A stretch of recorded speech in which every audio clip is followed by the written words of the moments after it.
So I am going to the dentist. I think I've told you guys before, as a child, I was on a bunch of different kinds of ADHD medicine. One of which was recalled because it destroyed tooth enamel in people that took it. I have no idea what it was called. I couldn't even remember. Oh, there's a homeless guy with a dog, and I don't have any money or food.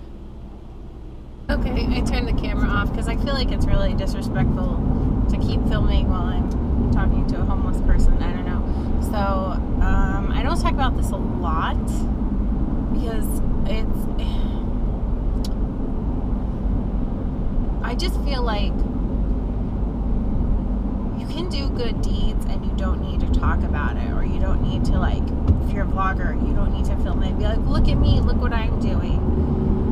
I have talked to some of you guys about what the things like I do for the homeless and the stray animals and stuff, but I don't like get in details about what I do because, you know, I am at the end of the day, I'm a Christian, and the Bible talks about, you know, boasting. Like, if you're doing something good, it's going to break it down. If you're doing something good, you're doing it for God, not for others to see you doing it.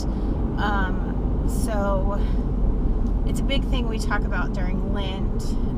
Just staying humble when you're, you know, being kind and taking care of other people and doing things for the better of humanity or for God or whatever. I don't know if that makes any sense. I'm trying to focus on traffic. Anyways, what I was saying was, if it's somebody I see a lot, I will go to like Goodwill or someplace like that, and I will buy them backpacks. Like, you know, it might not be brand new, but it might be one that's really good quality. Or I'm not going to buy them one that has like holes in it, you know. And then like I'll put things like water and stuff like that in it. And whenever I go back, I might take their stuff for their backpack in a plastic sack. But essentially, like baby wipes, sanitizer, water, cereal snack, like little cereal bars, protein bars, you know, whatever. It's getting harder for me to do that as I go cruelty free because while I might not be using it on myself, I still don't necessarily want to support companies that do that. So I don't know. For that guy, I might just go into Dollar Tree and get some sanitizer and stuff. And I don't know if it's cruelty free or not, but stuff like that is just amazing to me, that you're struggling to take care of yourself and you would take care of an animal. So I basically told him, hey, if you're out here when I get back, I'm going to stop by and say, like, wait here, I'm going to go get you some food and the dog some stuff.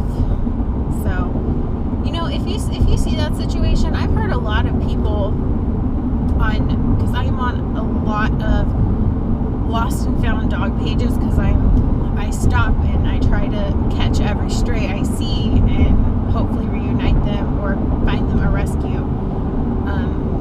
So I'm on all those pages and I see a lot of time people post pictures of dogs with homeless people and they're like, oh, this is disgusting. How could you take on taking care of an animal when you can't even take care of yourself? And like, I get that mindset, like, right off the bat, but if you stop and think about it, those dogs, they're not going to a rescue or going to a puppy mill or going and buying a dog in the window. They're finding these dogs, because I've talked to a lot of these people, they're finding these dogs, these strays, on the streets, living like they are, needing love, needing food, needing water. And a lot of times, these people will split their meal, the only meal they might get that day, with their dog, or give their dog all the food they have, and they might go hungry. It's just,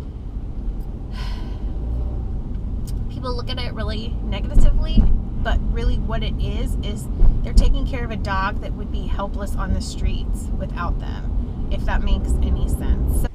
So I'm leaving the dentist.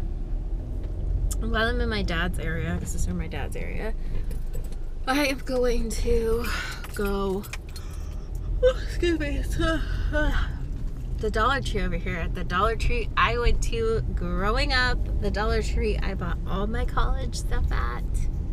That's where I'm gonna go.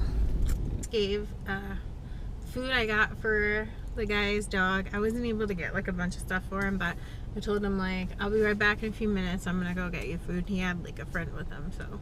But I took a picture and like that dog, that it was so happy. Like as soon as he got the food, he started feeding his puppy. But the puppy was so happy. I just made me like cry for a minute at the light, but it was just. I wish more people would do things like this. So I'm glad he's still there. I'm gonna go get him and his friend some food. I don't have a lot in my budget, so I'm just gonna get them some stuff off the dollar menu at McDonald's and a couple of waters. So yeah. In case you and your friend need food, there's a bunch in there and some water for you guys. Like you have to take care of that animal. I know that's kind of you in your position to take care of an animal, and I hope that paying it forward helps you. Really having her around is kind of like, I don't do things, I don't go places if my dog can't go. Yeah. I don't go into restaurants, I don't go into a friend's hotel room, I don't go into a friend's apartment if my dog can't go. I'd rather sit outside, sleep outside, than stay outside with my dog 24/7. That's how I feel about my animals. It's so touching. Take care, sweetheart. So I try to buy them drinks and they spill everywhere. I'm about to cry. He was like crying and he told me, I don't know if you guys heard, I had the camera on like not on purpose because I was about to film something. Then I spilled soda everywhere. So what he said is basically, well, I'll see if it picks up on audio at home. The teenagers on my street are trying to be super cool and they're really going to end up killing somebody if they keep driving like that. About to be an old woman and go out there and be like, y'all need to stop. But so I am back working on the project I was doing yesterday. I wanted to tell you guys real fast. So I went back and listened to the footage, and you can listen to what the guy's saying, and I'm very like, I feel the same way about my dog. I was trying so hard not to cry when he was talking to me because he was crying. And I usually would not, like I said, like I would never film a homeless person, or you guys never hear me talk about like the things I do because you should be really humble in your charities. And another thing is like, always, if you guys are on a budget, always leave room in your budget for kindness. But so anyway, what I was saying was, what he said to me made me cry. Like after I drove off, before I turned the camera back on, I like had a moment where I like clear my eyes because it made me cry. Like the kindness, because when I told him, he told him something like, he said, "Thank you so much." And I was like, "Thank you for taking care of this animal. Like in your circumstances and stuff, that's an amazing thing to do." And that's what made him start crying. And I did catch what he said because I was trying to film something and then the drink spilled, and then I totally forgot that the camera was even on for a minute, and it was just sitting there on. So I did catch the audio, and I did put it in the vlog because like that kind of kindness, I just want you guys to see, like, that is when you see a person that is homeless with a dog, that is what you're getting. That dog has probably been astray.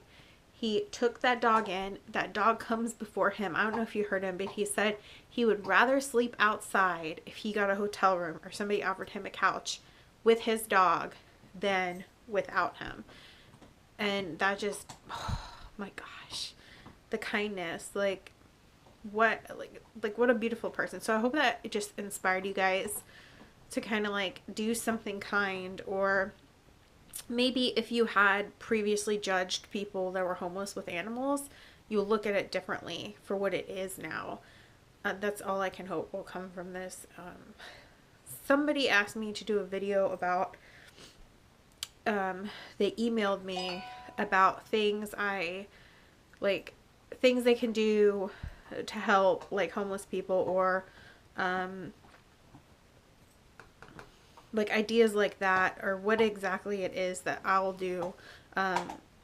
So I don't know how I feel about making a video like that, because I feel like even today I was kind of uncomfortable with today, and I shared on Instagram and on Facebook because that guy just like inspired me so much. Like that he's in that position taking care of an animal, and that animal comes before him just like touched my heart so much. Like I had to share his story. But even like, I don't know if I'm comfortable talking about those things. My mom raised me to always be kind, to always give people the benefit of the doubt, and always help people that need help. And she also taught me that to be humble in it. You don't need to tell the world what you do or, you know, anything like that. So I feel weird talking about it in a video. I haven't decided yet, but I did read your email. I got it last night, like it probably 1 a.m. And I think it's because somebody saw me have a conversation with a subscriber in the comments about making backpacks for the homeless. We were talking about how she can kind of do stuff like that to help people with her kids and stuff like that. And I think they saw that and they emailed me to do like what I do, a sit down video. So I'm thinking about that, but like I hope you guys can understand that it makes me uncomfortable because I don't want it to seem like I'm like, look at me, I'm doing good things. If I made it, it would be because I want other people to do that. But I don't know. I feel so weird about it because like I said, I was raised that you don't boast about those things. You just do kind things for others, and you know, you'll get your reward. God knows what you did. You don't need to tell the world. So I don't know if I'd do a video on it. I don't know. So I'm going to show you guys this real quick. So you remember we left off, I had painted under here, and then I painted like a blue here. So what I'm doing now is I've taped off the areas that I want to stay that color, kind of like you would if you're painting your room. And then and you can use this trick when you are like painting your room after you lay the tape. I'm putting the color that's down there, even though this is going to be blue, on top of the tape and letting it dry, because that's going to kind of help keep any bleeding from happening. It'd be terrible. I take tweezers, like really good tweezers. This does not work well with cheap tweezers. I try to like pinch the sticker. This is making me a little nervous because I'm not sure this paint is actually completely dry and I don't want it to seep onto the underneath. Okay, this sticker is pulled off. I'm going to let it dry just a little more before I come in with hot glue. I don't know if you can see the edging came really clean. There are a few things I had to clean up, but they look good now. So I finished it. Bring it into the lights. Hopefully you guys can see it's like navy and these little clothespins. And you just like, oh, this is complicated. You push the little pin open and you stick the sock in, and yeah. It holds your socks that you can't find the mate to while you're doing laundry and stuff, or till you find the mate randomly somewhere else. I am gonna go to bed. Look at these two. Look at how he's got room he can sleep, but he's over here asleep on the bump in the rug. Barbara, were you watching that trailer? Girl. Okay, anyways, guys, I'm gonna go. I'll see you tomorrow. Bye!